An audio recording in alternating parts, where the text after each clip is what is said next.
My name is Jake Collins, and I'm a 28-year-old investment banker living in New York City. Looking back, it's crazy how one random encounter can completely change the trajectory of your life. For me, that encounter happened 5 years ago at a little coffee shop in Manhattan. It was just another busy weekday morning. I was running late for work as usual, nursing my third cup of coffee while impatiently waiting in the long line to grab a bagel. The girl in front of me kept glancing back and giving me this warm smile that I couldn't help but return. Maybe it was the caffeine buzzing through my veins, but I felt emboldened. "Seems like they could use a few more people working the counter this morning," I said with an awkward chuckle, gesturing at the slowly inching line. She laughed, tucking a stray strand of chestnut hair behind her ear. "You'd think so, but I'm sure they have their reasons for understaffing and making us all late." "I'm Jake," I said, extending my hand. Her hazel eyes brightened as she shook it firmly. "Emily. It's nice to meet you, Jake." We started chatting like we were old friends. Emily worked PR for a big publisher. She loved books, podcasts, anything where she could immerse herself in good stories. I found myself getting uncharacteristically open about my life, the insane hours, the stress, how my job made having any semblance of a social life nearly impossible. Emily just listened intently and nodded along. "I can't even imagine. But you know, we all have to find ways to stay sane and enjoy the little things when we can." "Little things like this," I thought, stealing glances at her warm smile as we collected our orders. "Say, would you maybe want to continue this over an actual breakfast sometime?" I asked impulsively, my treat to make up for the crappy coffee line today. Emily pretended to consider it for a moment before grinning. "You know what? I'd really like that." We exchanged numbers, and I headed off to the office feeling hopefully about the future for once. Little did I know Emily would turn out to be the best and worst thing that ever happened to me. Those first few years with Emily were some of the best and worst of my life. I was absolutely smitten. She was beautiful, intelligent, and understanding about the insane hours my job demanded. We managed to scrape together quality time when we could, tucking ourselves away in cozy cafes or catching the occasional indie film together. "How do you stay so positive through all this chaos?" I'd ask her as we strolled hand in hand through the city after another late night at the office. Emily would just smile and give my hand a reassuring squeeze. "Because I know there's no one else I'd rather be going through it with. We're building the future together, Jake. The sacrifices will be worth it." Her patience and support kept me going through countless all-nighters and high-pressure deals. While friends and co-workers' relationships crumbled around me, Emily was my rock. After 3 blissful but challenging years, I started thinking it was finally time to make it official. I'll never forget the night I proposed. We were vacationing in Spain, and I'd scheduled a private dinner at a vineyard at sunset. As the warm glow bathed Emily's face, I got down on one knee and poured my heart out about how she made me a better man and gave me something to look forward to after every excruciating workday. She said yes, tears shining in her eyes, and I felt like the luckiest guy in the world. If only I had known what was coming. We'd been back in New York for a few months, and life had returned to its typical fast pace. One evening after work, I came home to an empty apartment. Emily wasn't back yet from her job, which was unusual. Her phone was sitting on the nightstand, the screen still illuminated. An uneasy feeling twisted in my gut as I approached it. I shouldn't have, but something compelled me to take a look. My heart stopped when I saw the messages, lines of explicit texts and photos from some guy named Michael, a coworker of Emily's, from what I could piece together. I felt numb. Bail rose in my throat as I scrolled through more messages detailing their affair, the betrayal cutting deeper and deeper. Suddenly, I heard keys jingling at the front door. Emily was home. With shaking hands, I placed her phone back on the nightstand and retreated to the bathroom, closing the door tight behind me. I didn't know what to do or how to process the gut punch of her infidelity. Emily, how do you stay so positive through all this chaos? Jake, because I know there's no one else I'd rather be going through it with. We're building a future together, Jake. The sacrifices will be worth it. Jake, inner thoughts after seeing the messages. I felt numb.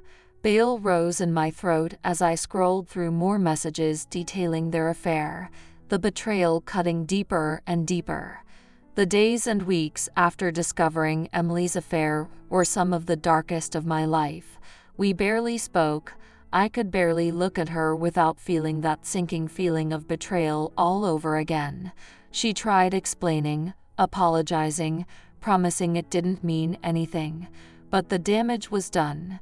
I started making plans to leave her, escape the constant reminders of what we'd lost. An old buddy from business school had been trying to recruit me to his private equity firm out in Los Angeles. The offer was tempting, a fresh start, an ocean between me and the wreckage of my relationship with Emily. I told him I'd take the job and began making quiet arrangements to move across the country.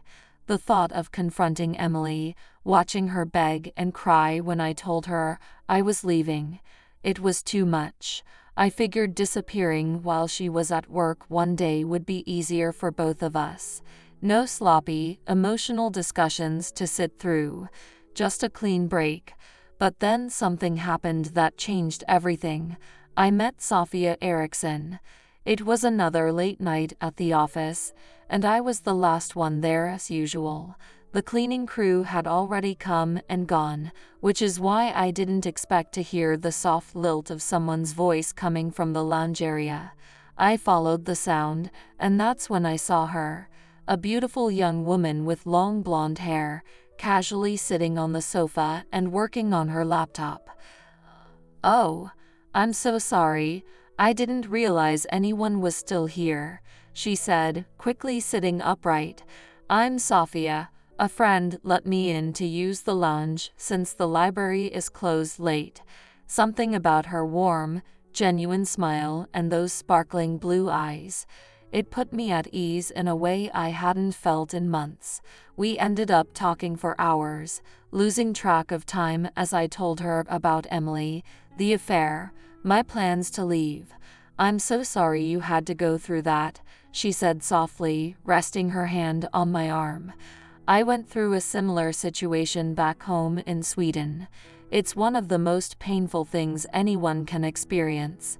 In that moment, I felt a profound connection with this strange woman who had experienced the same gut-wrenching heartbreak, and for the first time since the betrayal, I saw a possibility for happiness again. Over the next few weeks, Sophia and I grew inseparable. She made me feel valued, appreciated, in a way Emily hadn't for a long time, even before the affair. My plan to move to Los Angeles was abandoned. How could I leave the city when this incredible woman had just walked into my life? The more I got to know Sophia, the more I saw someone with qualities Emily had been lacking: patience, affection, an ability to keep life's stresses in perspective. Most importantly, she understood and emphasized loyalty after being cheated on herself. I knew I could trust Sophia with my heart in a way I could never trust Emily again. With Sophia's help, I finally felt strong enough to truly cut ties with Emily for good.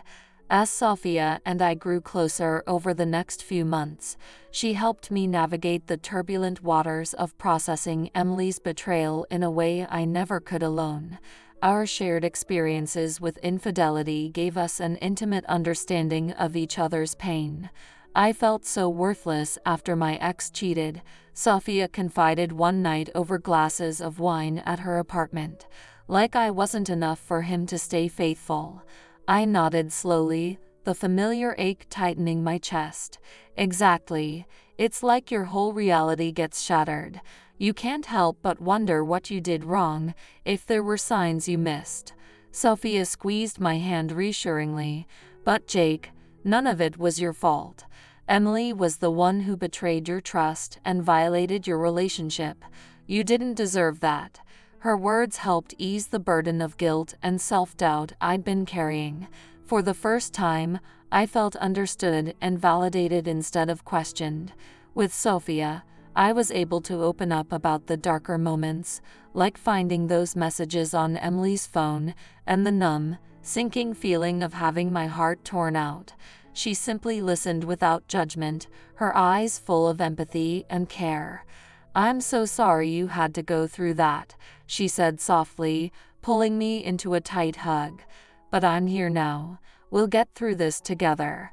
Gradually, Sophia helped reconstruct the self-worth and confidence Emily's actions had stripped away. She showed me what an attentive, loyal partner looked like after months of making excuses for Emily's distance. We'd spend entire Sundays cooking together, dancing silly in her kitchen to old records and enjoying each other's company without the pressure of schedules or workplace distractions. Sophia seemed to find beauty in the simplest moments in a way I'd forgotten how to do. "You deserve to be cherished, Jake," she'd murmur, planting a tender kiss on my cheek. "Never doubt that." Slowly but surely, the heaviness I'd been carrying since the betrayal started to lift. I found myself laughing more, dwelling less on past mistakes, and embracing the future with a courageous new perspective. "Sophia, but Jake, none of it was your fault. Emily was the one who betrayed your trust and violated your relationship. You didn't deserve that." Jake, Sophia helped reconstruct the self-worth and confidence Emily's actions had stripped away. She showed me what an attentive, loyal partner looked like. "Sophia, you deserve to be cherished, Jake. Never doubt that." As the months went by and Sophia helped facilitate my emotional healing, I realized there was one final hurdle I needed to confront: officially ending things with Emily. As much as I'd tried to make a clean break, we'd never actually discussed or processed her infidelity. A part of me knew I needed that sense of closure before I could fully move forward. I'd been avoiding Emily's calls and texts ever since meeting Sophia, but one day, I finally worked up the courage to answer. "Jake, oh my God, I'm so glad you finally picked up." Emily's voice crackled through the line. "I've been going crazy wondering if you're okay. Can we please meet up and talk about everything?" My jaw clenched at the prospect of seeing her again, but Sophia's gentle reassurance echoed in my mind.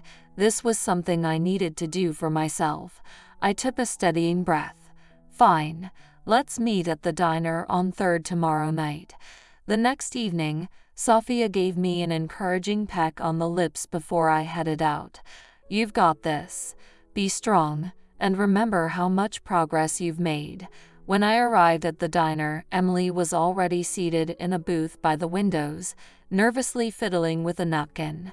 She looked up at me with those big hazel eyes that used to be my world. "Jake, thank you for agreeing to meet me," she started, voice trembling. "I need you to know how sorry I am, and how much I regret everything with Michael. It was a horrible mistake that I'll regret for the rest of my life." I stayed silent, jaw tensed as Emily poured out a stream of apologies and excuses. Eventually, she seemed to recognize I wasn't going to respond. "Aren't you going to say anything?" she asked desperately. "Please, Jake, I'm still so in love with you." That's when I finally found my voice, the words tumbling out in a steady stream. "I don't think you know what real love is, Emily. You cheated, lied, and violated my trust in the most painful way. And for what? A fling with some office guy?" Tears spilled down her cheeks as she shook her head frantically. No, Jake, it wasn't like that at all.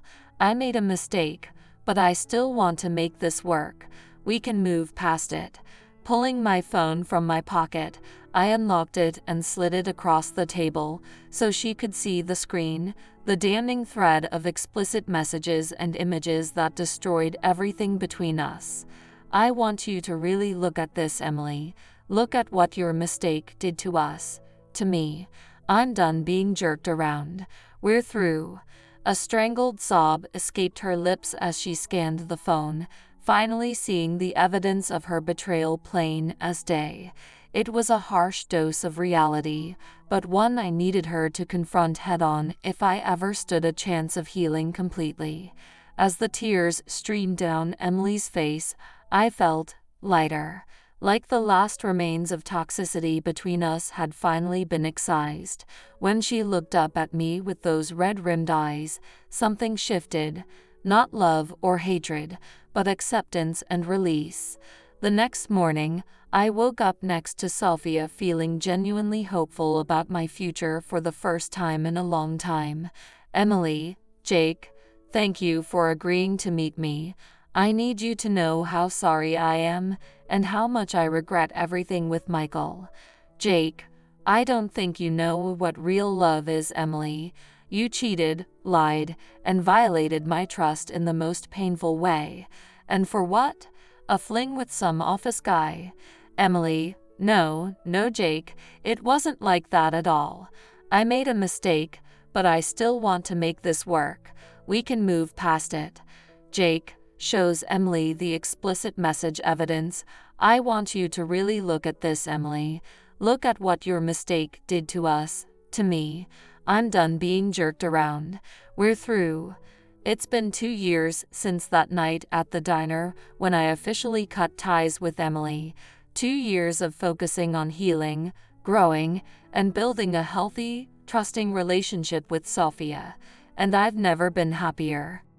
These days, my career is stable and rewarding, but no longer all-consuming like it was before. Sophia opened my eyes to finding a better work-life balance and making time for what really matters.